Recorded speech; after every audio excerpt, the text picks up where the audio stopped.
everybody. This is John Simon speaking, and this is your host of Church History for Chumps. I'm sitting alongside my I don't know, what's that phrase? Brother in arms. My brother in arms. I thought you were going to go for prestigious or something like that. Oh, I'm sorry, brother in arms isn't enough for you, dude. That'll work.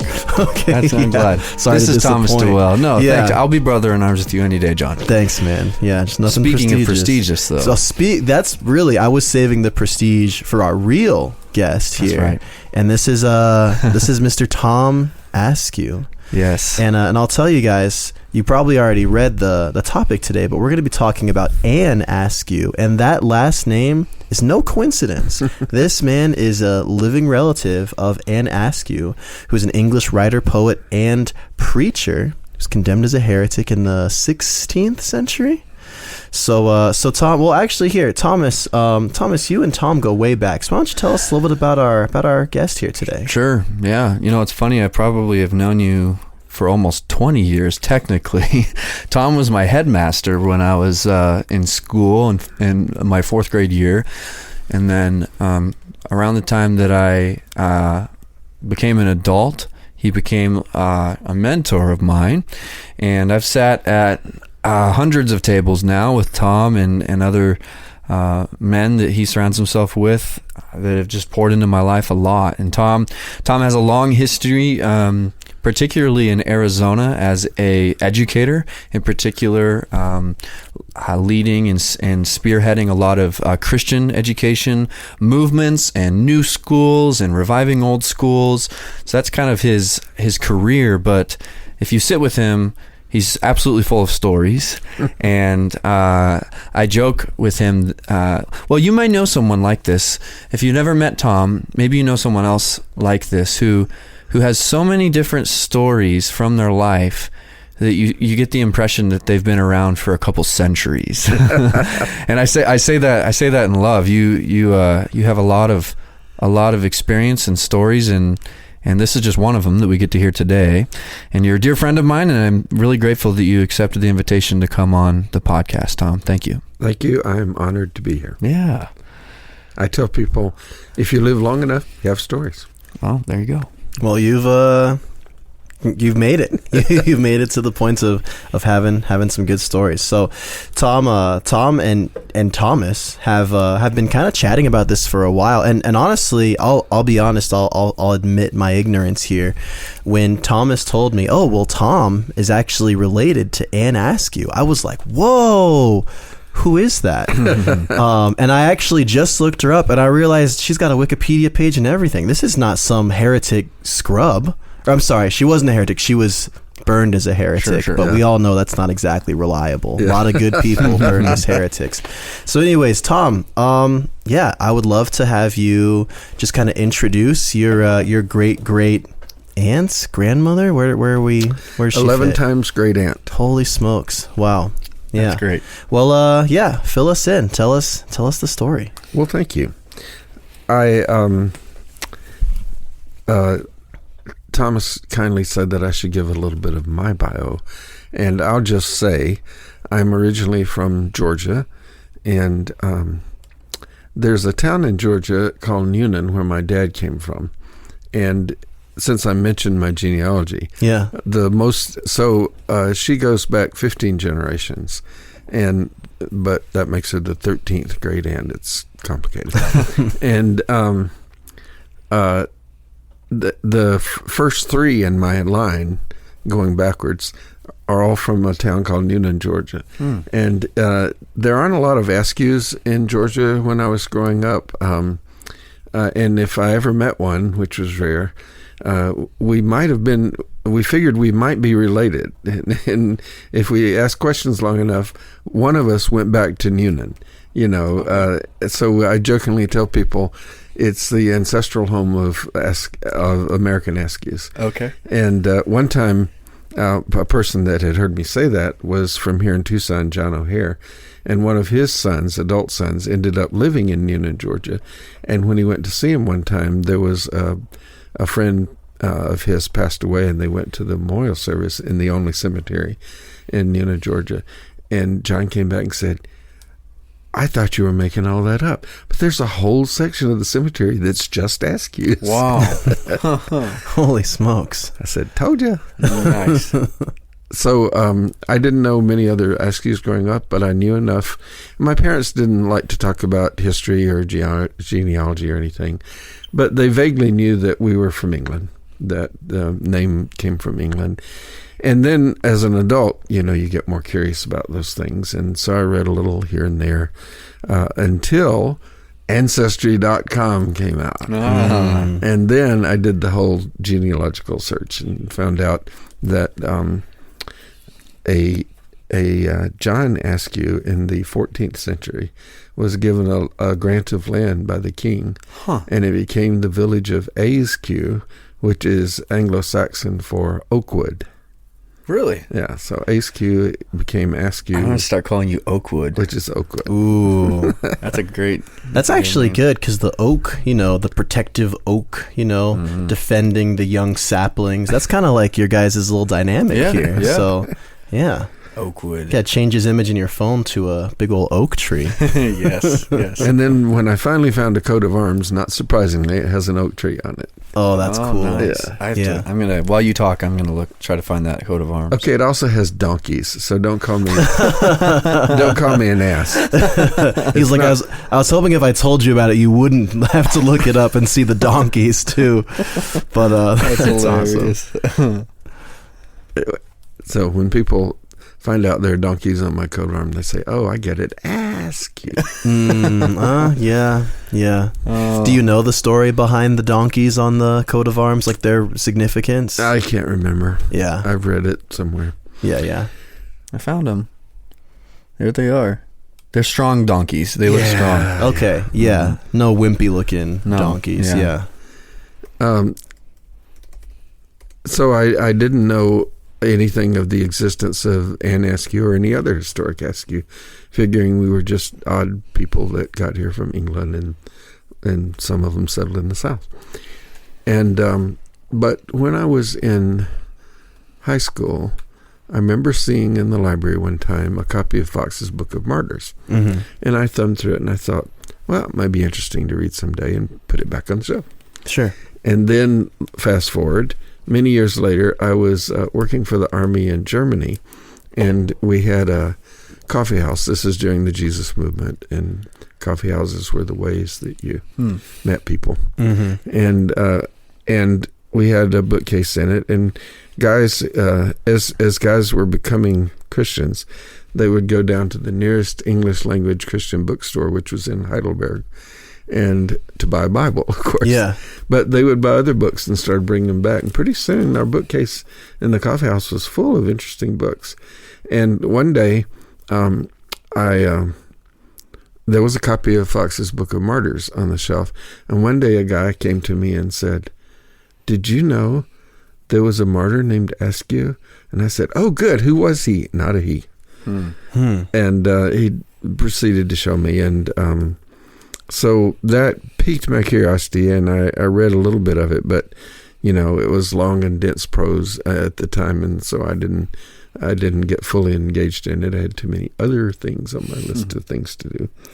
And then as a more mature adult, maybe 15, 20 years ago, I did the whole genealogy thing on Ancestry.com and discovered that she was the daughter of Anne Askew, was the second daughter, fourth child of Sir Robert William Askew, who is my 13th great-grandfather. Okay. And I thought, well, that's interesting.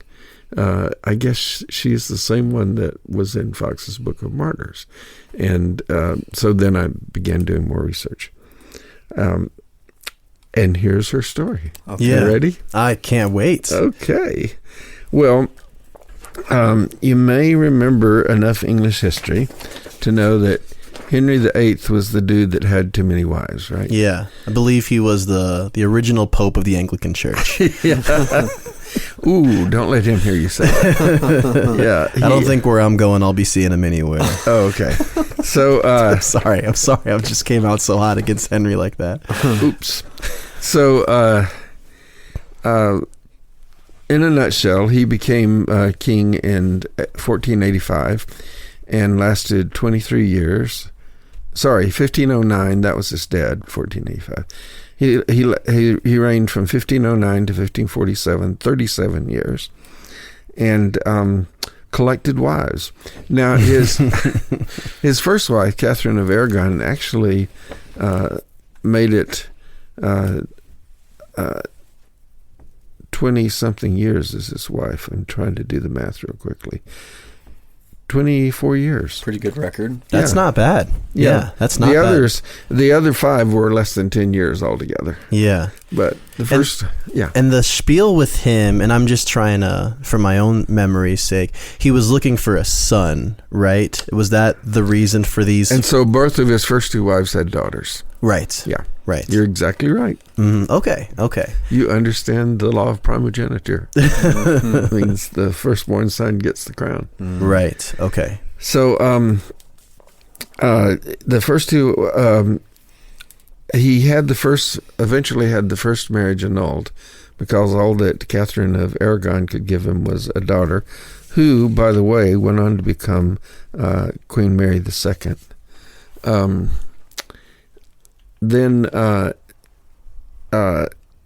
And that was what precipitated his rebellion against the church. Okay. He got the marriage annulled, but it didn't really qualify for an annulment. I mean, wanting to have a wife that would bear a son was not in the eyes of the Catholic Church a good reason for an annulment. Yeah. And so that made him so mad that he broke with the Catholic Church, really just over a perfectly personal and selfish reason, not anything theological, not anything philosophical, just pure egotism. Yeah.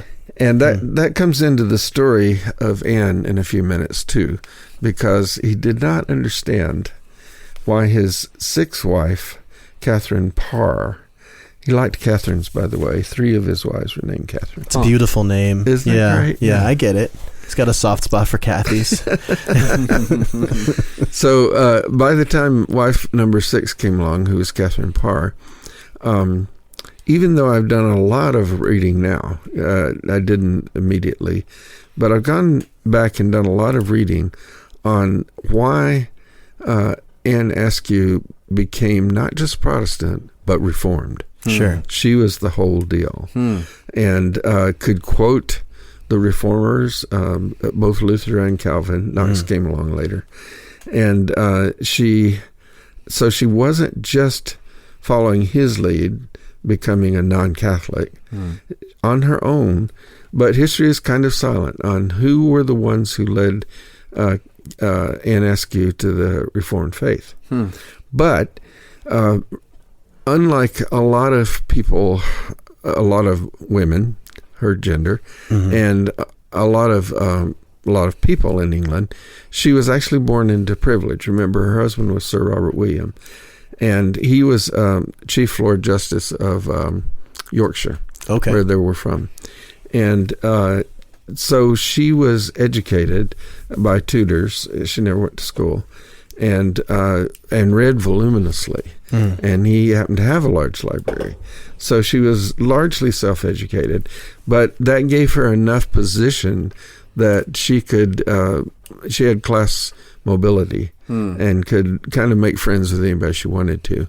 And eventually, as an adult, she lived in the London area and somewhere met Catherine Parr, even before Catherine was married to Henry VIII. And so she began sharing Christ with her because that's what Anne Askew was about. That's what she did. And you mentioned what you have read when you were introducing her and called her a preacher. She would be quick to say, I was not formally a preacher. Okay. And I was not, but I've seen other biographies that called her that. More a proclaimer. Yeah, I'll read a quote from her when she was on trial where she explained that she was not a preacher. She was not a pastor. Okay. And didn't belong in the pulpit. Okay. But yes, she proclaimed Christ wherever she went and was well known for that. And so she met Catherine Parr somewhere along the way, and they became buddies. And well, it's not clear whether it was much before or or right after she was married to Henry VIII. However, Henry VIII, by this time, had not gotten any better at getting along with his wives than he had been up to this point. And remember, they were only married a couple years before they both died, and so he hadn't passed judgment on her yet as to whether or not she was going to be able to bear him a son. But from the biographies that I've read, it is clear that whether this was his pattern with the previous wives or not, and by the way, some of the biographies I recall her an early feminist. Okay. And and I was just because she was a reader and educated? Partly. Okay. And I was dismayed when I first read that. And then after I read the rest of all of her biographies and her trial, her heresy, I realized not what we call a feminist nowadays. Sure. She's just a smart lady. Yeah. Yeah. And and I'm not defending her. There are some things I'm sure I would disagree with her about. I'm not just sticking up for her because she was my aunt. Right. But I have a charitable view based on everything that I've read. Mm-hmm. But one of her practices, and it's not clear whether she instated this or he did, was they would have a walk every evening. It was like their own special time together. And these two friends. No, Henry and Catherine Parr. Oh, Henry and Catherine. Okay. Oh, I see. And he would kind of say to her, what should we talk about tonight? And obviously, from Anne's influence, she began to talk about Christ. And he thought he was a Christian, I guess, because he was born in England. I mean, He's baptized in the church. why would he not be a Christian? Sure. And he didn't seem to mind that at first, but apparently it did begin to irritate him, and it began to irritate him because by this time some of the reformers in England were beginning to distinguish themselves from the Protestants who just followed Henry out of the Catholic Church, and they were seen as troublemakers. Would that have been some early Puritans? Yes. Okay. Exactly. Okay. And they were those who became called Puritans, and to be called Puritans. And he could see, remember, in spite of his nominal baptism in the Church of England, he really believed the monarch was sovereign, and he really believed that God worked through him. In other words, he was God in England, and so he saw anything that threatened his authority and the stability of the church and the stability of the kingdom as heresy. One name for it, or just traitorous insurrection. Was another name. So he began to be concerned about her friendship with Anne Askew. Troublemaker. Yeah. Uh-oh. And so meanwhile, there was court intrigue going on, and a couple of his advisors, who were also authorities in the church, began building a case against these heretics, these troublemakers. And this is you said the court authorities within the church yes. were building? Okay. Okay. And I have their names here somewhere. You would think I should remember those. Don't see it right away.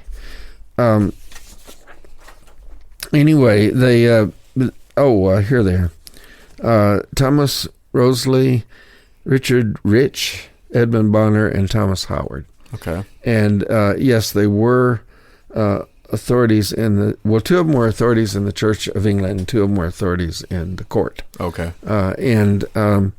So they began building cases against these reformers and these troublemakers and / traitors. And very early on, Anne Askew saw that charges are going to be leveled against her.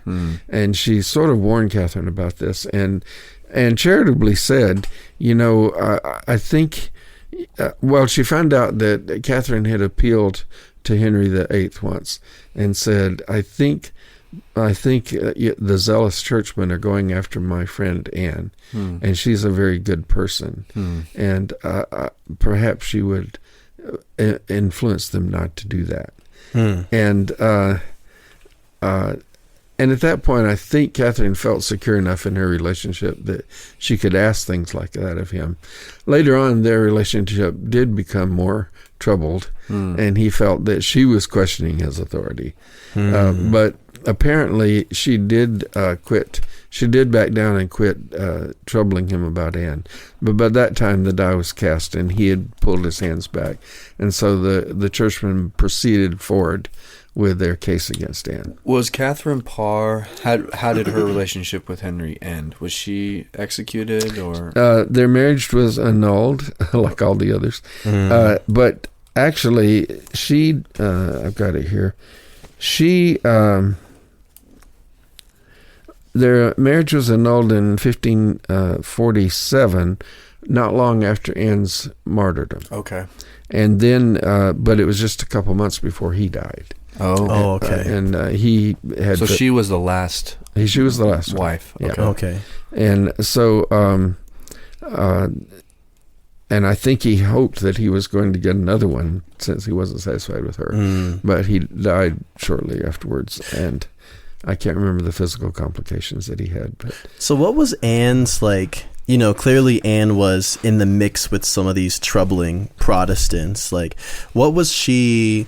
Aside from, meddling with royalty, like what was did she have like a platform beyond that, where she was, kind of teaching these Protestant ideals? Like, yeah. That is exactly where we need to go. You're just doing great. Thank you. Thank you. We're going to move to her heresy trial. And, Catherine suspected. So when Anne was finally arrested in 1545, Catherine was worried because she knew some of Anne's beliefs that were not in line either with the Protestant Church of England, because doctrinally it had not moved that far away from the Catholic Church, and the key issue was they still believed in transubstantiation, and that was something that Anne clearly taught against. And so Catherine knew that this was not going to go well for her, and but the records seem to indicate that Catherine remained true to her faith. But by this time, Henry had decided she was definitely insubordinate and not good marriage material, because she was she had the nerve to question him. And in her defense, she would say to him, I thought you liked me to discuss things that you wanted to know more about. So she didn't see herself as being insubordinate, but he did. And obviously people with big egos are easily threatened. Yeah. But you've never known anybody. I've never. Yeah. I've only known humble men and women. It's a big part of being a pastor. You only get the pious ones. So I had just a side question, because I'm interested in it.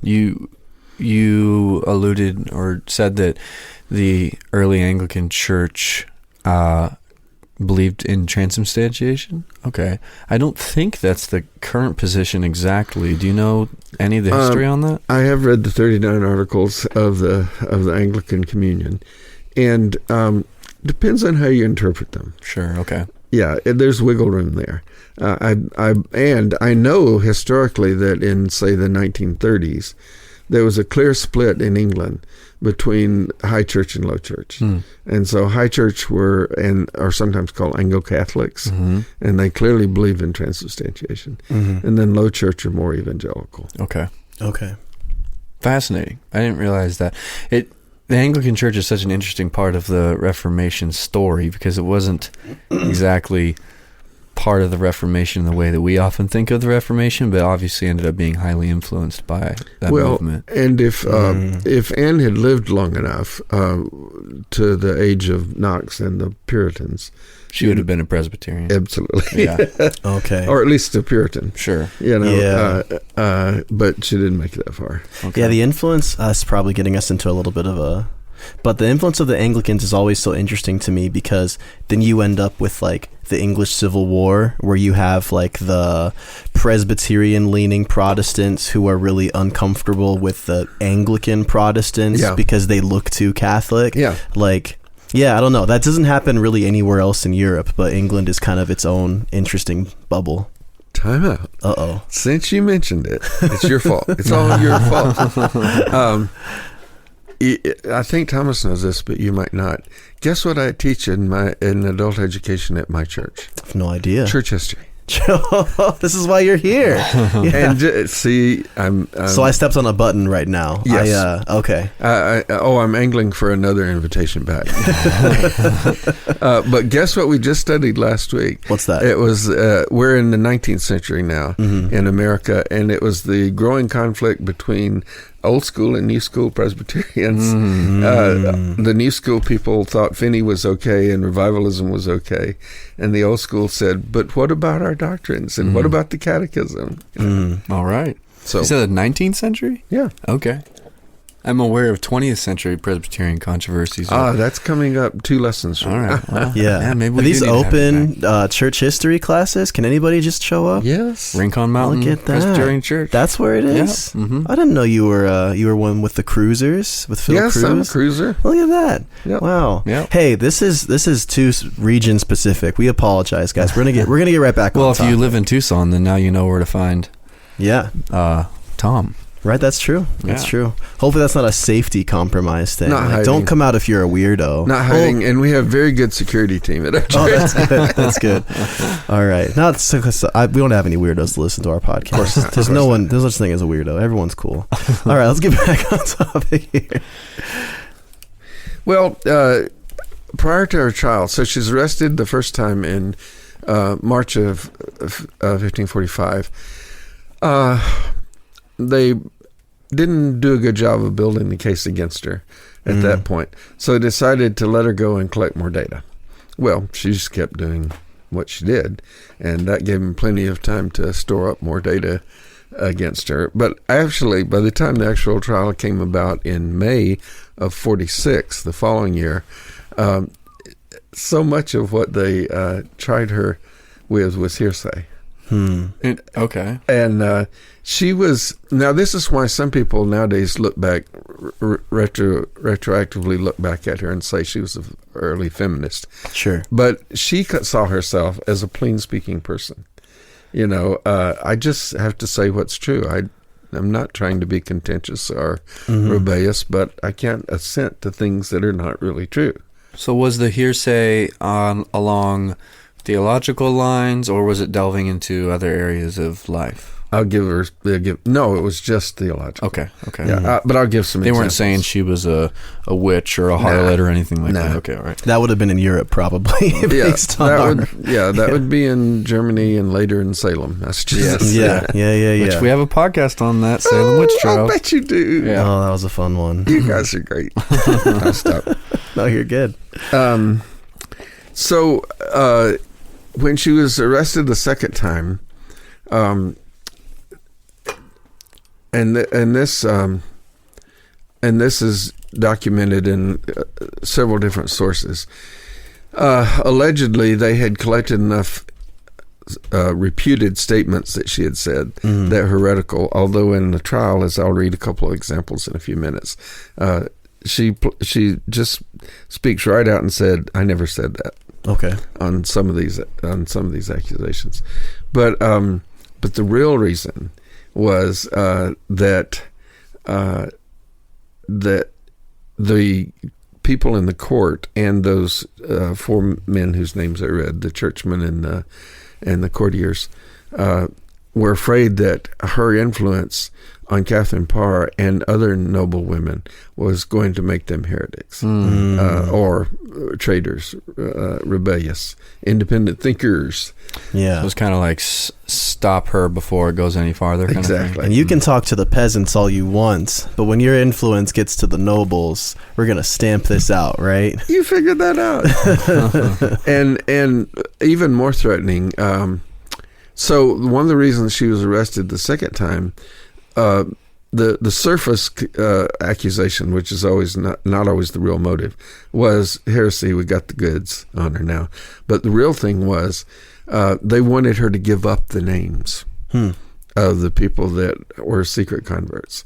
It was known that she was praying privately with people like Catherine Parr, who gave her life to Christ privately. That's wild. Yeah, Okay. it was known that she was quietly leading, creating conversions, not creating, but facilitating conversions. And so the problem was they wanted these conversions to be known by the church, so that they could persecute them. Oh, Because they're technically also heretics too. Yeah. If they had fallen into heretical teachings. Yeah. Oh, okay. So they wanted the names, Yeah. and she wouldn't squeal. Oh my gosh, man. We like Anne even more now. Yeah, dude, this she's is great. Ain't no snitch. Yeah. That's right. She wasn't no snitch. And so the first stage in the second arrest was they actually put her in the Tower of London, which you're probably familiar with, and which is synonymous with torture. She's only the second woman ever in history to be tortured in the Tower of London. Really? Yeah. That's actually kind of surprising. Yeah. Well, But usually interesting. only men were bold enough to be traitors, Okay. or anyway, got caught. Sure. Or Yeah. got allegedly caught. Anyway. Or had the influence, right? Yeah, had the influence. The influence to but be. she was quietly influential among people that they didn't want adopting this traitor's mindset. So she was. You've probably heard of the rack. Yeah. She was put on the rack, and they tightened it so tight that she was completely suspended off the table, and Oh my gosh. she wouldn't give up any names. Is this when your And then they kept tightening hands it. and feet are Hands and feet tied, so stretched. you're stretched totally Yes. straight, and it's yikes. They Wow. kept tightening it. Yeah. And would give her another chance, and she wouldn't give up any names. They tightened it so badly that both her arms and legs were popped out of joint. Oh my gosh. Her knees were totally disabled, and she passed out. So they took her off to revive her, because you can't give up names if you're not conscious, and decided that they weren't going to get anything out of her then, but maybe after the heresy trial by the churchmen, they could get something out of her, because the penalty for that would be death, would be burning at the stake. So then she faced her trial in a chair. She couldn't walk. She was carried around in a chair. And some interesting things came up in the trial. How much time do we have? Oh, we're fine. doing great. Yeah. And I'll edit how many of these quotes I want to share of what she said in the trial. First of all, one of the things I didn't like about her, and she saw it as just plain speaking. She's often known as the woman who spoke plainly, but she did use irony. Yeah. And for that, are you either of you familiar with the serrated edge? No. It's about Christ's use of sarcasm. Oh, okay. Like So this is a book? call it. Okay. Like calling the Pharisees blind guides, Yeah. and things like that. So, for example, the very first accusation made against her in her trial was, is it true that you believe that the sacrament hanging over the altar is not really the very body of Christ? And so she said, well, let me ask you a question. For what reason was St. Stephen stoned to death? Oh, man. And That is some Jesus rhetoric. Right? yeah, and he said, I can't tell. It's not recorded. And she said, well, I won't answer your vain questions if you won't answer my vain questions. Yeah. Yeah. Oops. She's got that Jesus in the Gospels kind of Yeah. approach to her. Yeah, it gets better. Then he asked, he said, I have a woman who will testify that you have said that God does not dwell in the tabernacle after the host is consecrated. And she said, I showed him chapters 7 and 17 of the book of Acts, and reminded him what both Stephen and Paul had said, that God does not dwell in temples made with human hands. And he asked me, well, why do you think that applies to the question I asked? And I answered that I would not throw pearls among swine, for acorns were good enough. Oh, man. Wow. That's great. Yep. This makes me think of, and maybe you have even more quotes so we can keep illustrating this, but I mean, we've encountered this multiple times already in our episodes on various martyrs when they get before the courts.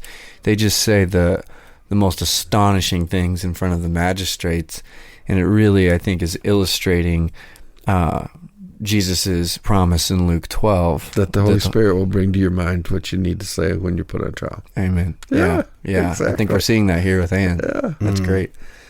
A couple more examples. Okay. She was charged with having said, this is again hearsay, someone said that you said that if a ill priest, meaning a not worthy priest, ministers, it's the devil and not God. And she said, first of all, I never spoke any such thing. But this is what I will say, that whoever ministers to me, his ill conditions will not hurt my faith. But in spirit, I receive, nevertheless, the body and blood of Christ. Which in is spirit. That's the Reformed position. Yeah. And then another, so that went on to more questions. I'll give a couple more examples.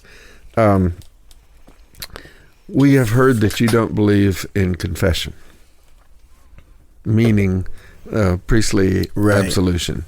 And she said, I believe what St. James said, that every man ought to acknowledge his faults to another, and the one pray for the other. Mm-hmm. So she's always, this is a pattern throughout the trial. I'm not going to read the whole transcript of the trial, but it's there. But it's worth reading. Yeah. Mm-hmm. And so she answers with scripture every time. Mm-hmm. And later on, that came up right before her martyrdom. People would say,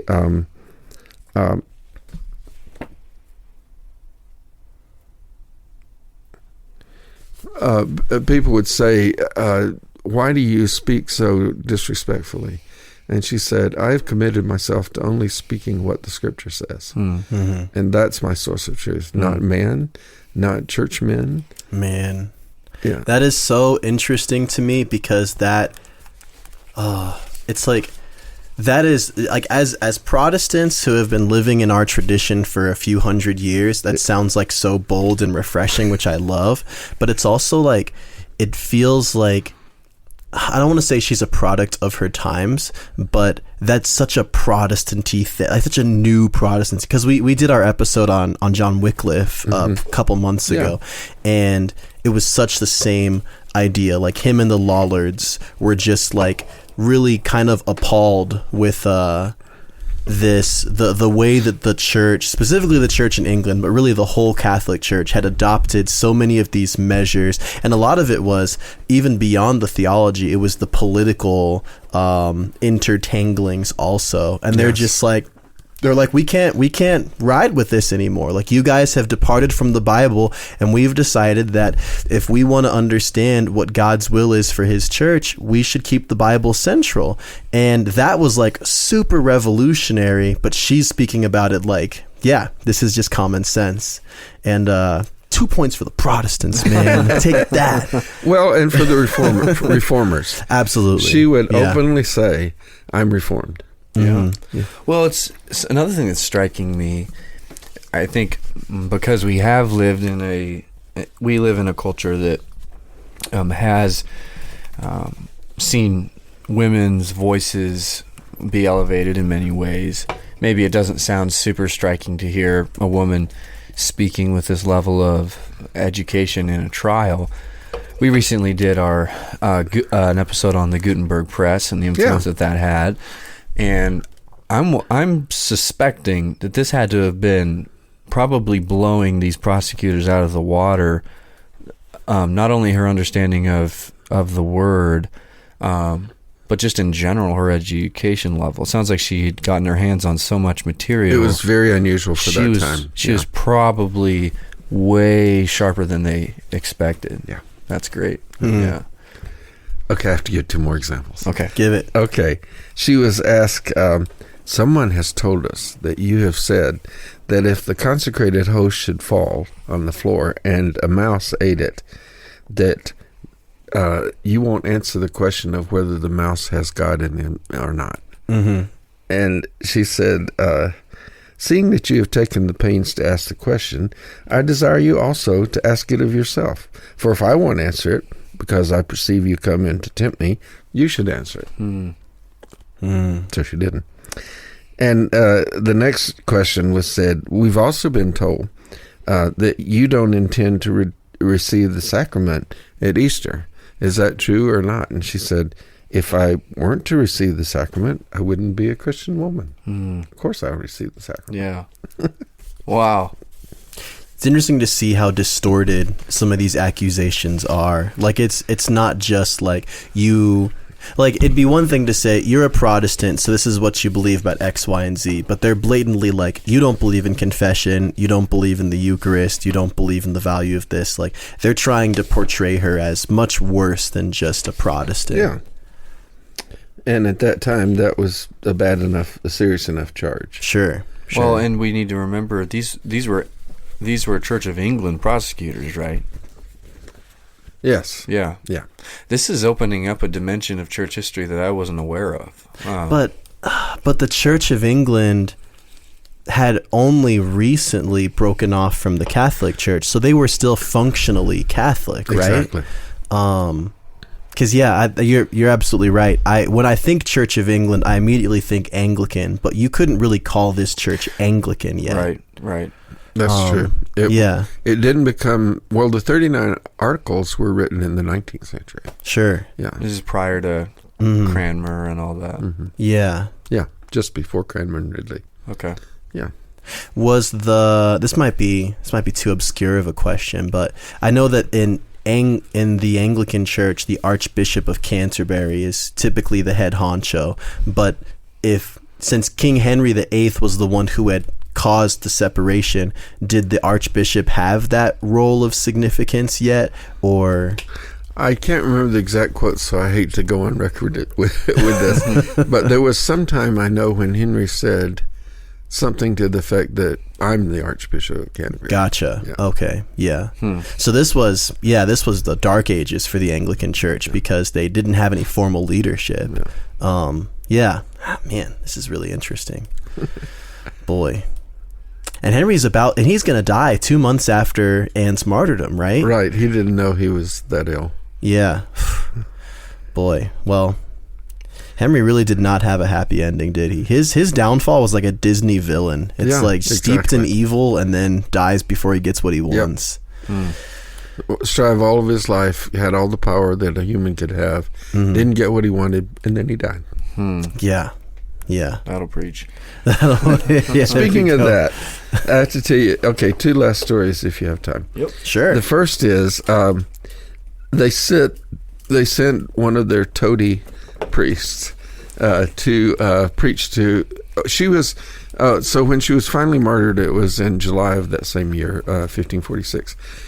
She's just in the Tower of London this whole time, just waiting. No, she was only tortured in the Tower. Oh, okay. Anyway, along with 3 other Protestant martyrs. So the day she was killed, there were 4 who were burned at the stake. Really? Yeah, 3 men and she.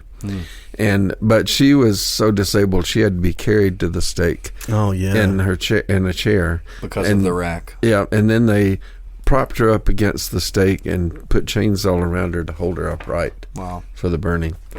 But they sent one of their toadies to preach to these heretics so that they might repent, just before the fire is lit and they die. And so she's kind of evaluating his message as he preaches. And so wherever he said something that was biblical, she would confirm it, Mm-hmm. But 2 or 3 times she interrupted and said, there he misseth. He's speaking without the book, meaning not what the Bible says. Yeah. So she's evaluating his sermon. So she's about to die. She's calling him to repentance. Yeah, exactly. He's there to give her this one last shot, and she's like, it's not too late for you. Yeah. Wow. So, if I may, I'd like to close with this. Of course. This blesses me a lot. Might have figured out from this. First of all, Fox's Book of Martyrs was published only about 60 years after her death. Mm-hmm. So it was fresh reports. It was like news of the day, of all these martyrdoms. And but secondly, she herself was a writer. So she left behind 2 books. One is, I forget the exact titles, but one is more or less her story of how she came to faith, and the other, though, is her version of these trials. And at the end of the last book, and these are in print and available, and at the end of the last book, she put a prayer of Anne Askew, and I'd like to read it. Oh, yeah. O Lord, I have more enemies now than there are hairs on my head. Yet, Lord, let them never overcome me with vain words, but light them, Lord, in my stead. For on thee cast I my care. With all the spite they can imagine they fall upon me, who am thy poor creature.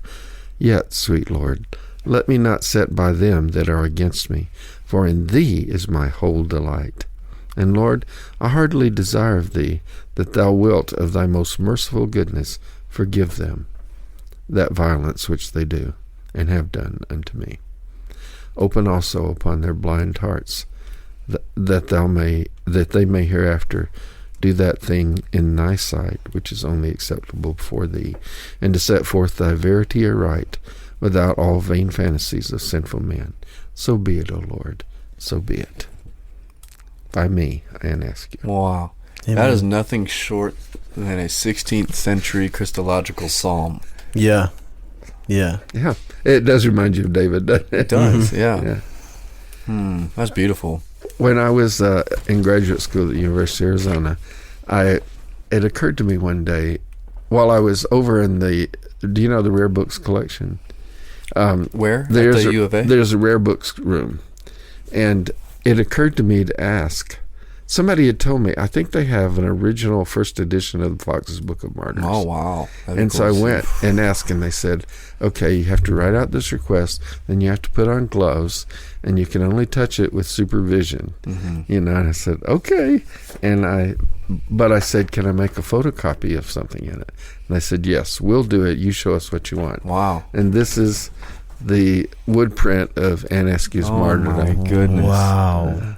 That is so That's cool. beautiful. We'll share this on our social media so that you can see it. Mm-hmm. Yeah. Yeah. Wow. Dude, I'm gonna go national treasure on that freaking book. I'm gonna break through some bulletproof glass and I'm gonna steal that. Wow, that's beautiful. I'm not. I promise I'm not. I just said that over a recording and put it on the internet, but I'm not. Trust me.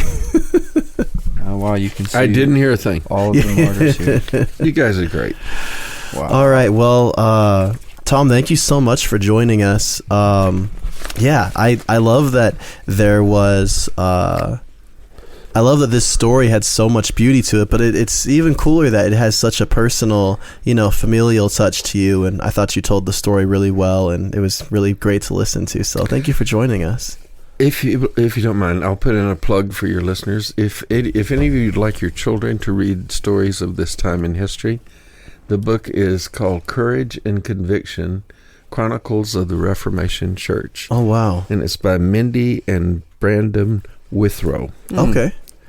Yeah, we'll put up a little story for that for our listeners to check that out on Amazon. Sure. You didn't write that book, right? We're not just putting money in your pocket. Okay. There's So that's a get a real commission. endorsement. I've seen. I'll have to show you, Tom. I've seen Ann Askew pop up in another children's book recently. It's called The God Contest, and it's a story of Elijah and the prophets of Baal. Oh, yeah. Uh-huh. And it frames the story for children as those who are going to proclaim that Yahweh is Lord, and those who do not. And I think it's in the God Contest book. There's a series, but I think it's in that one. And towards the end of the book, it talks about church history and those who have been on Team Jesus. And Ann Askew is one of the saints that they have listed there. So I'll have to show you. Cool. Yeah. Well, thank you so much for joining us. No, thank you. It was our honor. Yeah, it was a blessing. We'll definitely have to have you on again in the future. Seems like Twist with my your, arm. I mean, with your many classes of church history that you teach freely for your church, it seems like you've got a deep well of topics we can do with you. So It'll be fun. yeah, listeners, you'll be hearing that voice again real soon. But in the meantime, thank you so much for listening. We'll talk to you again real soon. God Bye. bless you.